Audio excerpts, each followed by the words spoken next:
Allez Phoenixou, ici le Phoenix. Aujourd'hui, retour sur le tome 2 de Kaiju numéro 8.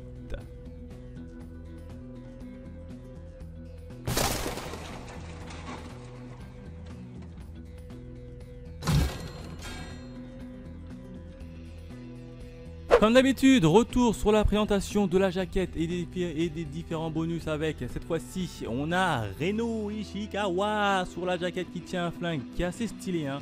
J'adore beaucoup cette petite jaquette, hein. Bon, quatrième de couverture, il y a juste les résumés et puis c'est tout.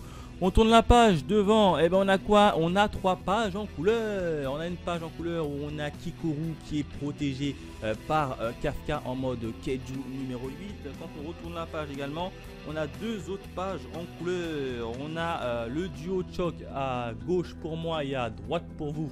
On a Kafka et Reno qui sont sur une voiture retournée. Et à droite pour moi et à gauche pour vous, et ben on a un peu l'unité de Kikoru, hein, qui a dézingué tout simplement un Kaiju. Donc pas mal de pages en couleur. On a quoi encore assis quand on fait tomber la jaquette? Eh bien on peut retrouver notre cher petit duo qu'on aime bien, hein, Kafka et Reno, hein, assez sympathique. Et derrière on a comme d'habitude la petite bande dessinée où on retrouve nos héros en discutant tranquillement. Donc c'est plutôt sympa, quelques petites touches de bonus pour nous faire plaisir. J'avais oublié également, on en apprend un peu plus sur chaque personnage de la série grâce à des petites pages comme ça où on a le personnage en dessin et l'histoire de sa vie juste à côté de lui. Là par exemple on peut voir Soshiro, c'est ça, hein, Soshiro qui est un peu le lieutenant de l'unité anti-Kaiju. Donc voilà à peu près ce que je pouvais dire sur la présentation de la jaquette, les bonus. Maintenant on y va, on attaque la partie review. Alors qu'est-ce qui s'est passé au niveau de, oula je le fais tomber, de ce tome 8 de Kaiju? Et bien principalement 2 événements, et le premier événement j'ai envie de l'intituler doute. Et oui, hein, puisqu'on va retrouver notre cher Kafka en mode Kaiju qui est devant en train de protéger Kikoru, hein, d'où la petite image en couleur d'un fameux Onju, hein. J'y reviendrai bien évidemment sur quoi c'est quoi un Onju, etc. Mais en tout cas j'y reviendrai un peu plus tard. Sachez tout simplement que les Onju ce sont des gros monstres qui veulent détruire la terre. Donc voilà, donc là on va retrouver Kafka qui va tout simplement pulvériser le Onju avec un seul coup de poing, hein, l'équivalent d'un One Punch Man, hein, si vous préférez, hein. Il arrive, il lui met un coup, le Onju explose en 1000 morceaux et parvient à sauver Kikoru d'une mort certaine. Et puis là on apprend que le Kaiju qui était en face de Kafka et qui avait contrôlé le Onju, et ben était capable de parler. Ça on le savait déjà, mais il était un peu fait du même bois que Kafka puisqu'il a repris sa forme humaine. On le voit, il est dans les toilettes, il reprend sa forme humaine. Donc on se dit que dans cette série il va y avoir à la fois des Kaiju qui sont de type humanoïde, hein, qui sont capables de prendre l'apparence des humains, et d'autres gentils et d'autres méchants. Donc ça va être plutôt assez intéressant et assez stylé à suivre, hein. Du coup on se rend compte bien que l'enjeu va à mon avis être un peu plus meurtrier, hein, puisque tu as quand même des Kaiju qui sont capables de se cacher en se transformant en humain. Donc ça rend la série un peu plus palpitant, en tout cas pour moi. À la suite de ça, eh ben, on a Kikoru qui est emmené en infirmerie, hein, tout simplement. Et puis on a la cérémonie des admissions, hein, puisque je vous rappelle ils étaient en examen. Leur but était de tuer le plus de Onju possible. Et puis on a la cérémonie d'admission, hein, qui va être acceptée dans l'unité anti-Kaiju en tant que nouvelle recrue. Et ben il y a tout le monde qui a été cité, hein, c'est-à-dire Kikoru, bon elle a été acceptée puisqu'elle est hyper puissante. Il y a également les 5 prodiges, hein, qui sont assez également puissants, qui ont été acceptés. Et puis il restait le cas de Reno et le cas de Kafka. Alors Reno, lui il a été accepté assez facilement puisqu'il a des attitudes assez physiques. Et puis là, on a notre cher Kafka qui dans un premier temps n'a pas été accepté et a tout simplement été recalé, mais il a été accepté et repêché de justesse grâce à Soshiro, hein, qui est le lieutenant de Miwa, si vous préférez.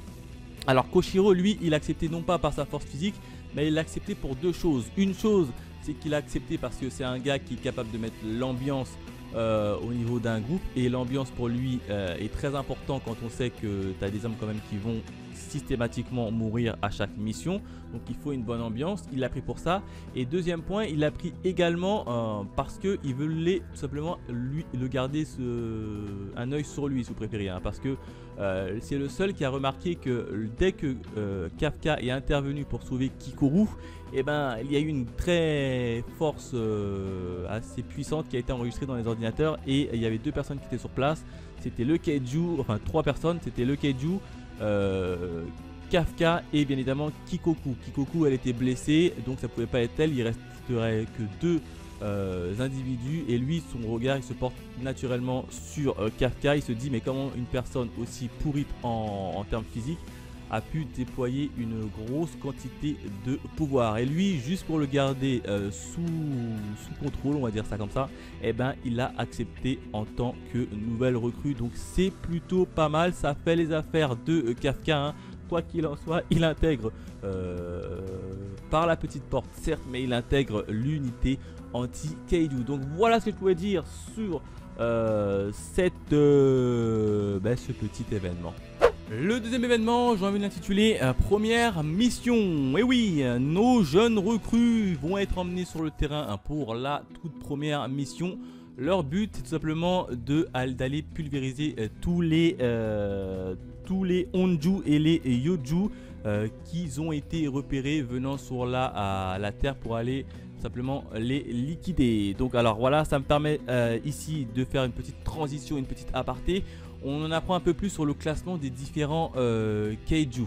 Alors numéro 1, les plus puissants, on va les appeler les Kaiju, hein, si vous préférez. Alors les Kaiju les plus puissants, ils vont même être accolés avec un numéro derrière, hein. Kaiju numéro 7, Kaiju numéro 8. Là par exemple, pour notre jeune Kafka qui est capable de se transformer en Kaiju, on l'a appelé Kaiju numéro 8 parce que c'est tout simplement le 8e Kaiju qui a des pouvoirs un peu surhumains. Donc ça, c'est le top des Kaiju. Ensuite, on a d'autres monstres qui vont s'appeler les Honju. Alors les Honju, ce sont des monstres qui ont une puissance normale, si vous préférez.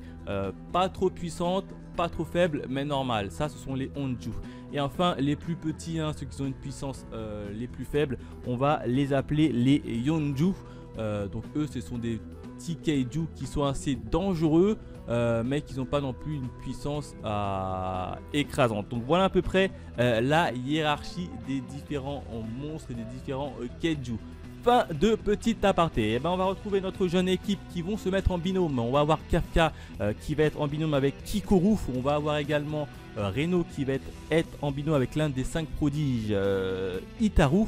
Et ensemble, ils devront simplement éliminer le plus de Honju et de Yoju. Alors là, on va voir que Kafka va dans un premier temps avoir des difficultés puisque c'est pas sa fonction première. Je vous rappelle qu'il est très pourri en termes physiques, et il va retrouver tout simplement, il va même aider si vous préférez son unité à trouver le point faible des différents Honju, hein, puisque les Honju, une fois qu'ils attaquent, enfin qu'ils arrivent sur la planète Terre, ils vont tout simplement pondre des œufs, et ces œufs là vont voir sortir d'autres monstres. En gros, ils vont se multiplier. Et pour éviter ça, Kafka va trouver tout simplement où se cachent les œufs sur chaque Honju, et va transmettre cette information à la hiérarchie qui va pouvoir les transmettre à l'ensemble de leur équipe. Et donc ça va permettre un peu déjà de stopper l'arrivée des nouveaux monstres nés dans les œufs. Donc ça, c'est un gros point qui a fait gagner un peu en respect Kafka par rapport à ça. Autre jeu de terrain, cette fois-ci on va être du côté de Reno et du côté de Ishii. Alors comment il s'appelle, à chaque fois j'oublie son prénom, Itaru, voilà. Alors, on va être du côté de Reno et de Itaru qui eux font un petit combat contre les Honju. Et puis d'un coup on a le mystérieux Kaiju à la tête plate qui fait son apparition et qui commence à martyriser tout simplement et à malmener les deux protagonistes. Et puis là, t'as Reno qui essaye de faire tout ce qu'il a en son pouvoir pour stopper le Kaiju à la tête plate. Bien évidemment, ça ne marche pas. On a même Itaou qui va aider son pote et même est prêt à se sacrifier tout simplement pour aider son tout nouveau pote qu'il a rencontré. Et puis là, ils vont se trouver dans une impasse assez dangereuse. Et devinez qui va venir leur sauver les miches. Et oui, c'est bien évidemment Kafka qui va intervenir en mode Kaiju, qui va arriver derrière le Kaiju à la tête plate et qui va tout simplement lui couper la tête. Et donc voilà comment se finit le manga. En tout cas, j'ai été extrêmement surpris par la puissance quand même de Kafka qui arrive à détruire le fameux Kaiju à la tête plate qui est assez réputé être puissant, je sais pas, mais il l'a battu de manière assez facile. Donc voilà comment se termine le fameux manga. Voilà ce que je pouvais dire sur Kaiju numéro 8 et le fameux tome 2. Encore une fois un tome juste magnifique, hein. On ne connaît pas encore les intentions du Kaiju à la tête plate, mais on sait qu'il est fait du même bois que Kafka, c'est à dire qu'il est capable de se transformer en humain et de se retransformer en Kaiju. Donc ça rend l'histoire un peu plus intéressant.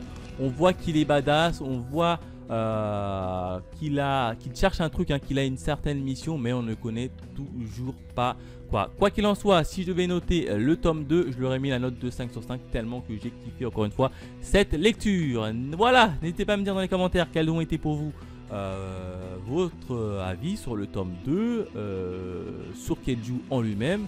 Et quant à nous, on se retrouve très vite pour de nouvelles aventures. Allez, bye les Phoenix.